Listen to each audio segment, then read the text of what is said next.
உங்கள் laptop on ஆகும்போது clicking sound வருதா? அப்போ இந்த வீடியோ உங்களுக்காக தான்.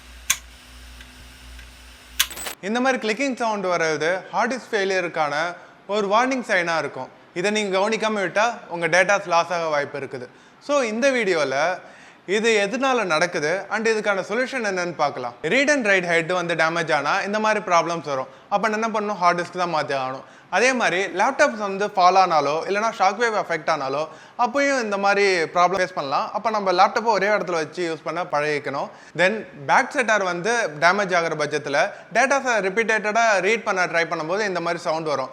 அப்பயும் நம்ம ஹார்ட் டிஸ்க் தான் மாற்றி ஆகணும். அதே மாதிரி ஹார்ட் டிஸ்க்கு சரியான பவர் சப்ளை கிடைக்கலனாலும் இந்த மாதிரி ப்ராப்ளம்ஸ் ஃபேஸ் பண்ணுவோம். ஸோ கரெக்டான சார்ஜர் யூஸ் பண்ணுறதும் முக்கியம். இந்த மாதிரி மேலும் யூஸ்ஃபுல்லான வீடியோஸ் பார்க்க நம்ம ஐடி ஃபிக்ஸர் 199 ஃபாலோ பண்ணிக்கோங்க. தேங்க்யூ.